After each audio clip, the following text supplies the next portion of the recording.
Oh, man. With my hopes dashed, I have now become the most ultimate 49ers fan in the world. I'm all about it. I love it. Look at this. Oh, I don't know where it's at. Oh, there it is. Oh, sorry, had to get my scarf on. There we go. Had to get my scarf on. Yeah. Had to get the okay.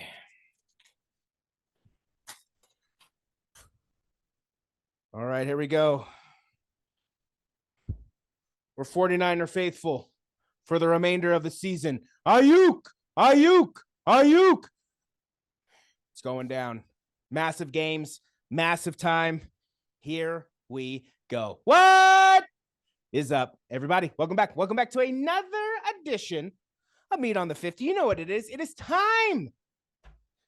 It is time to pick games. It is Thanksgiving Day week. It is Thanksgiving Day games. Thanksgiving has come and gone. Hopefully, you had a great Thanksgiving. Hopefully, you got enough food. Hopefully, you got to where you were going safely and returned safely. And hopefully, you're ready for some NFL action because it's coming hot and heavy. We got all 16 games going down this week. Nobody on bye. And it's spread out. Thursday, Friday, Sunday, and Monday. If only they had a Saturday game, they would have dominated Thanksgiving Day week. Without further ado, let's start the show.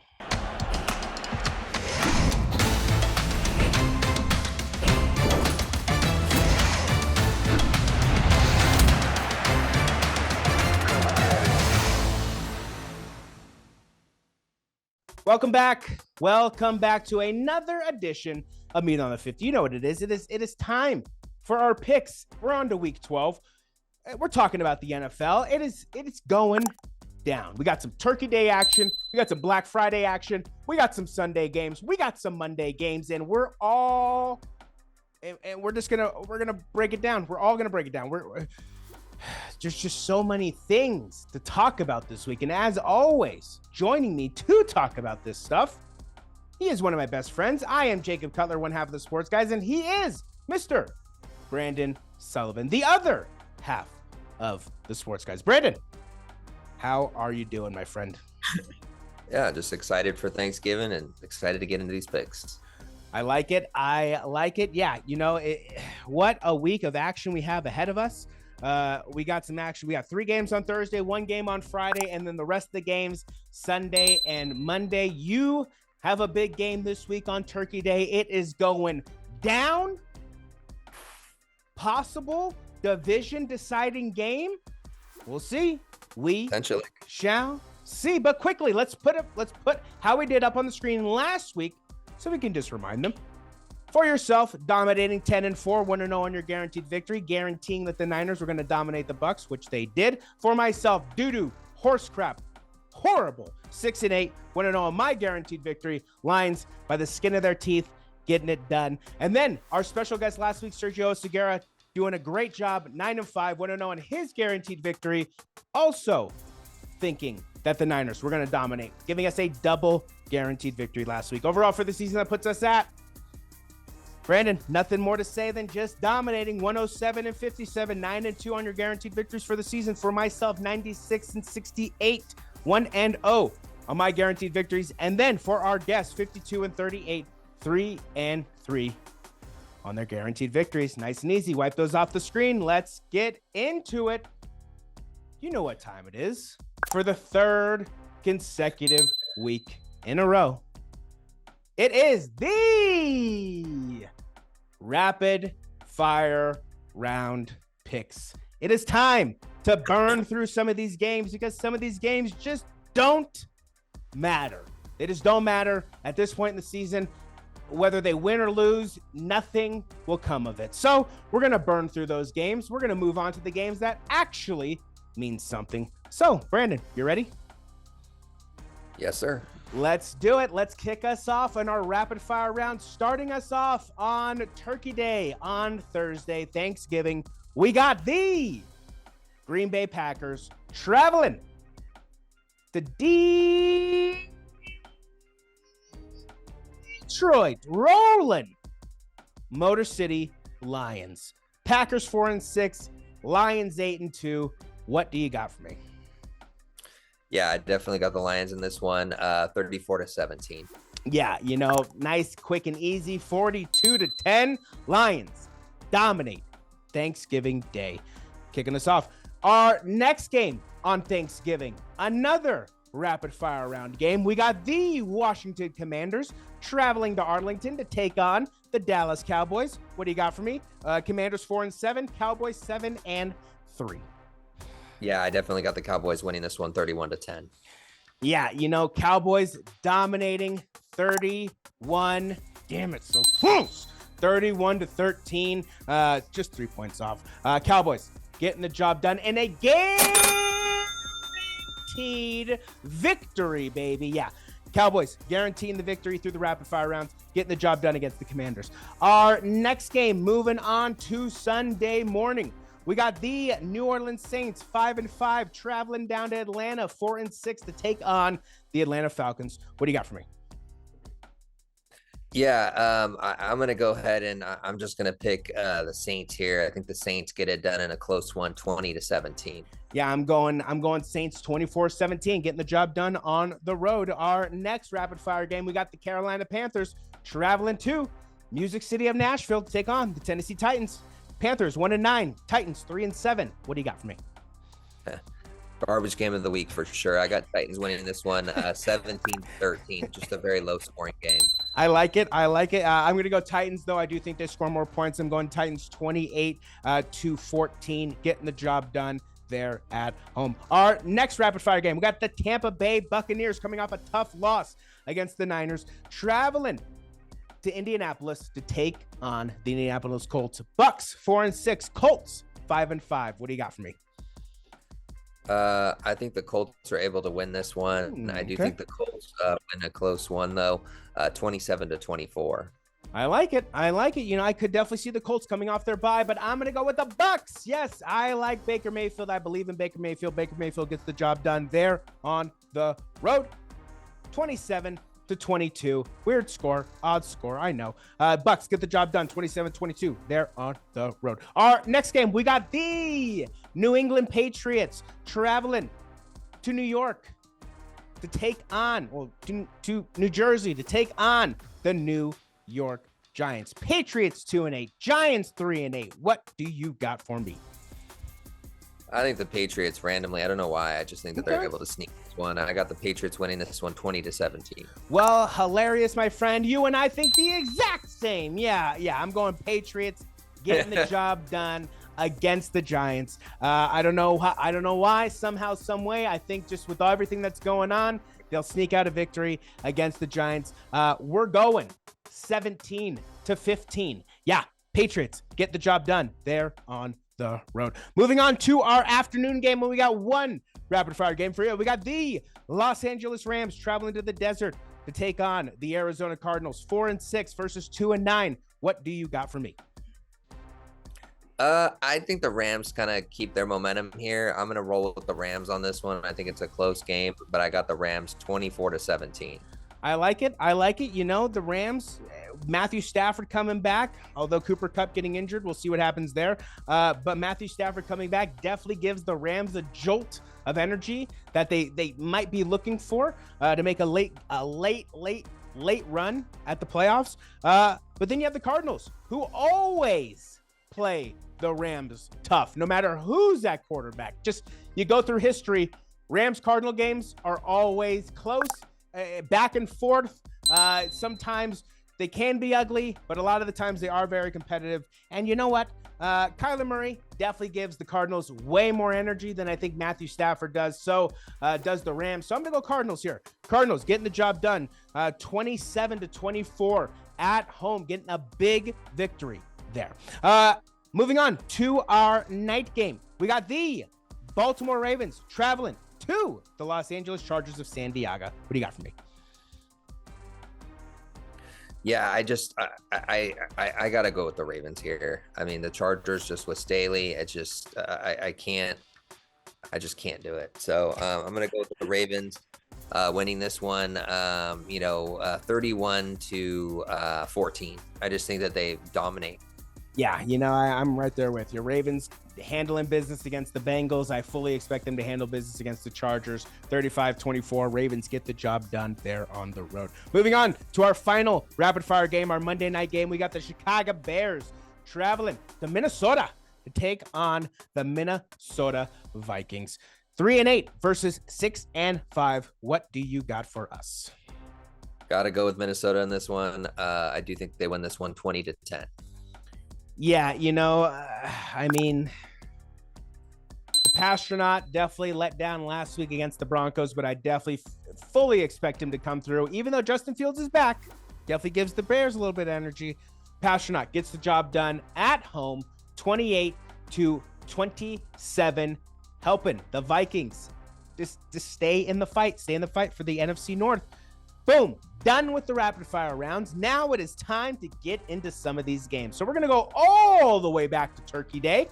It's our night game, our Turkey Day night game, our Thanksgiving Day night game. We got a heated divisional battle. We got the San Francisco 49ers traveling up to Seattle to take on the Seattle Seahawks. Brandon, what do you got for us? I got a guaranteed victory. I think 49ers, I don't know what Geno's status is, and I don't know what PJ Walker, the running back status is there. I know they're pretty banged up. I know that we lost Hufanga, but White looked really good stepping in for him, getting an interception and some pass breakups. So I think we can do what we did last year. I think we go in and have a really strong game. I'm going to pick the 49ers in this one, 31-24. I think Brock just has a good game. I think that Debo gets going in this one. I think Debo's the X factor in this game. Yeah, this game is going to be a good one. It would have been better if Geno was going to be healthy. Now that Geno is not healthy, I fully expect the Niners to just go in there and absolutely put a statement flag in, I don't even know what it's called now, in CenturyLink Field. I fully expect them to have Turkey on the 50 and get their full revenge for all those many years ago that Russ and Richard had Turkey on the 50 at Turkey on the 50 Stadium, which is Levi Stadium. So I think it's about time we get some redemption. So I think Brock Purdy goes into Seattle, and I think could it possibly be the first time ever somebody delivers 2 back-to-back perfect passer ratings? Well, I don't know, but I'm calling it. Yes, he goes into Seattle and he delivers not 1, but 2 weeks, back-to-back weeks of perfect passer ratings. Niners get the job done in Seattle, 35-21.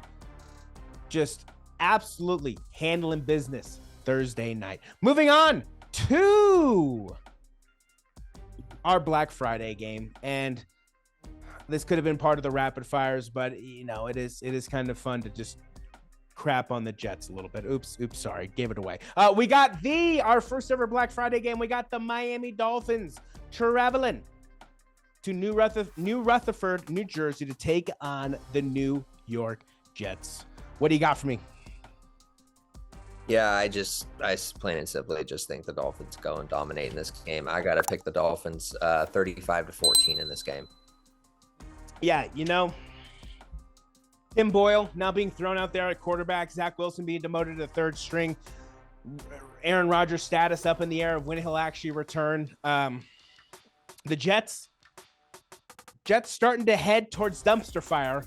The Jets are starting to veer towards dumpster fire in the road, so they could very quickly come up and take the Houston Texans nickname very easily. Jets have a lot of work to do. I thought this game was going to be a lot more competitive. I was hoping there was going to be a lot more on the line than there actually is. Dolphins get the job done, 42-10 on the road. Moving on, we got, and I guess they could have added this one into the rapid fires just after everything that happened, but it's still a competitive game. Still competitive, still means something. We got the Pittsburgh Steelers, 6-4, traveling to Paycor Stadium to take on the 5-5 Cincinnati Bengals. What do you got for me? Muted. It's a tough one here. Yeah. I'm just gonna roll with Pittsburgh. Okay. I have to, only because without Joey, the team is just so different. I just still think it's going to be very close. I think that Pittsburgh wins this one in a dogfight, 24-21. Yeah, Pittsburgh firing Matt Canada. Finally, the saga that was Matt Canada with the Pittsburgh Steelers is finally over for you Pittsburgh Steelers fans. Hopefully, they may finally be able to gain some yards on offense because Matt Canada was not able to construct plays that did that, nor was Kenny Pickett able to actually run those plays. Kenny Pickett's still there. Matt Canada's gone. Will Kenny Pickett turn into a better quarterback? I doubt it. So Steelers-Bengals week, big rivalry week. This should have been one of the biggest games of the season, coming off the Ravens loss or a Ravens victory, whatever had you, whether before Joey got injured. Man, just the wind out of the Bengals' sails, wind out of my sails. Obviously I believe in Jake Browning. My thought is if we can get to wild card weekend, there is not anything on earth that would stop Joe Burrow from coming back and probably playing in at least one of those playoff games if they were able to advance. So we'll see what happens. Very, very tall order. But the odd thing is, I know Brock Purdy is an anomaly, but it's not so crazy to think that a kid who spent 4 years in college, who was overlooked by a ton of teams just looking for a shot, can shine. Brock Purdy can do it. There's no reason that Jake Browning can't do it too. So we'll see what happens. I believe in my quarterback. I believe in Jake Browning. I believe in the Bengals. We get the job done against Pittsburgh, 24-17. Moving to 6-5, staying afloat. Please just stay afloat. Our next game, we got now we're into Sunday morning. Our next game on Sunday morning, we got the Jacksonville Jaguars, 7-3. Big, massive divisional battle right here. Taking on the Houston Texans, 6-4. Battle for first place, battle for the playoffs, battle for playoff seeding. If you remember, the Texans have already beaten the Jacksonville Jaguars. So if the Texans beat them again, the Texans hold their own destiny on whether or not they win the division. So I cannot believe those words just came out of my mouth after the last couple seasons we've seen with the Houston Texans. So Jacksonville 7-3, Texans 6-4. What do you got from me, my friend? Yeah, I just think the Texans, being at home, I got to roll with them. I think Stroud has a sweep game. I don't think he had the best week last week, so I think they do sweep the Jaguars. I do think it's another close game, but I do think the Texans are able to win this one. So I'm going to pick the Texans 35, Jaguars 31. I think it's a shootout, but I do think that, Texans are able to, I just think Stroud's able to do enough and feed that game-winning drive at the end. I like it. As much as I really want to root for the Houston Texans here, traditionally, in history's past, the last, I think it was 4 or 5 years, this series has always been a split. If the Texans win, the Jaguars will win. If the Jags win, the Texans will win. For whatever reason, this series has always been a split for the last 4 to 5 years, with nobody really getting a hold of the series. So with that being said, Texans won the first time. I think the Jags get their redemption here on the road. Massive victory, although I would love to see the Texans win here and get first place and basically control their own destiny. That would be absolutely phenomenal. And D'Amico Ryan's Coach of the Year. Just give him the award already. But Jacksonville, Doug Peterson, Treviel, Calvin Ridley, Evan Ingram, Christian Kirk, Travis Etienne, all those weapons that they have over there in Jacksonville. I do think that they get the ball rolling. I do think that they get going. Definitely a high-scoring game, 34-30, and I do think that the Jags get the job done there on the road. Moving on to our afternoon games, a game that I did not think was going to have as much weight as it holds currently. We got the Cleveland Browns, the 7-3 Cleveland Browns. They're right on the cusp of number one in the division. Cleveland Browns traveling to the mile-high city of Denver for the rolling Denver Broncos, sitting at 5-5, 7-3, 5-5. What do you got for me? Yeah, I just think the Broncos, being at home and they're on a win streak here. They've pulled out some big wins at the end. I think the same thing happens here. I do think that the Broncos are able to win this one by a point. I got them 24-23. Yeah, I mean, the Broncos, man, I cannot believe what I am watching. The Chiefs, the Bills, and then the Vikings last week, quickly igniting the flame that what you need to do in the second half, because it's not how you start. It's 100% how you finish. And if you're the hottest team rolling into the playoffs, you do not want to be played against. So the Denver Donkeys doing something that none of us thought was going to happen. And Sean Payton reviving Russ's career, it looks like, because everybody was cooking this man last year and 4 weeks ago, basically, before they beat the Chiefs. So Donkeys, Broncos, getting back into the mix of things. I am not very impressed with DTR, Dorian Thompson-Robinson. I am not very impressed with him. I do think that another week in this offense is definitely going to help him. But with that being said, yeah, man, the Donkeys moving to 6-5, I believe, heading into their bye week. So 4 straight victories heading into a bye week. That's what you'd want. So, wow. Or they already had their bye week. Yeah, because we're under week 11. So they had their bye week. So they're rolling, man. The Donkeys getting the job done. I do have the Donkeys, like you, beating the Browns. Unfortunately, 27-21. They're at home. Our next game, we got the Kansas City Chiefs traveling to the Sin City of Las Vegas to take on the Las Vegas Raiders. 7-3 versus 5-6. How bad is it going to be, my friend? What do you got for us?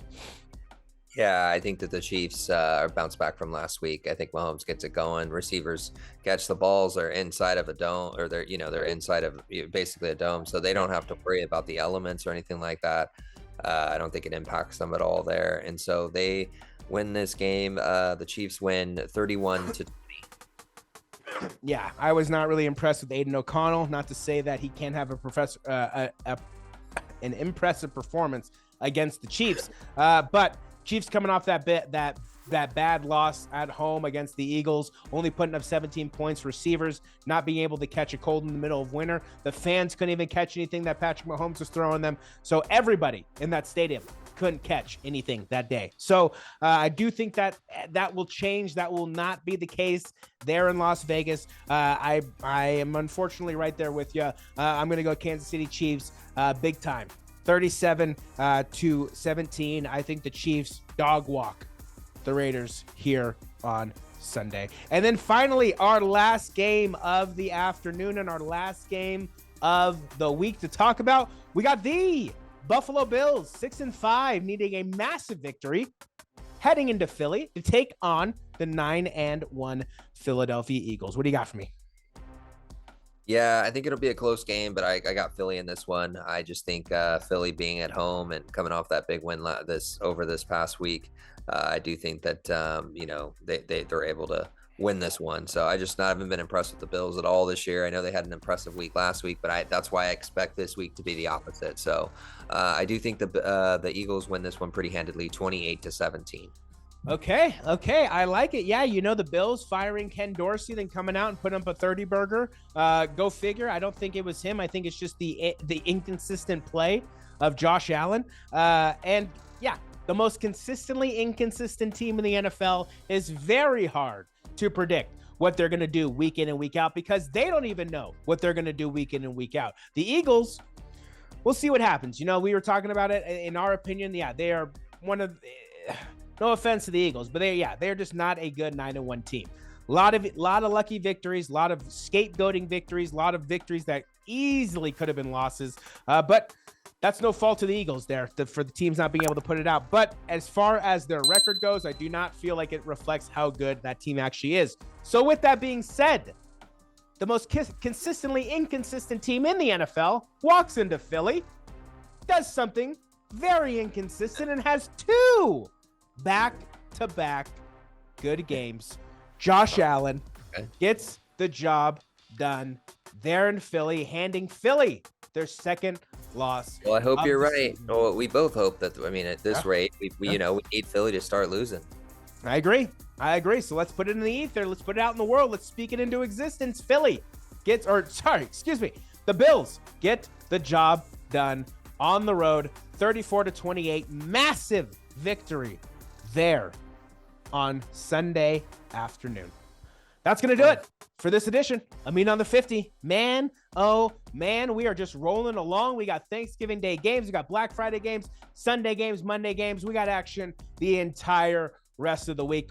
I hope you're geared up for it. Brandon hopes you're geared up for it, because we are certainly geared up for it. Brandon, any last words for the people?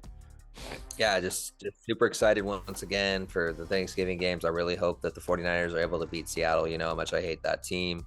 And then, obviously hoping that the Bengals are able to get an upset. And another thing, also, I have to say, big hope in the Eagles lose. So those are the three things I'm looking for this week. But, I hope you have a good Thanksgiving, Jake. Yeah, I hope you have a good Thanksgiving, my friend. I hope you get to Arizona safely, fly safely, have a good time with your family. And of course, as always, Brandon and I want to thank you, whether you're a new viewer, returning viewer, everything in between. Thank you for taking the time for checking us out. We hope that we keep you coming back for more. We hope that you had a great time with your families. We hope you had a great Thanksgiving. And until our Week 12 review episode, the good, the bad, and the ugly, we'll see what happens. We got some action this week. We got some action this week. He is one of my best friends, Brandon Sullivan. I am Jacob Cutler, and together we make up the Sports Guys. Until our review episode, Brandon and Jake, we're out.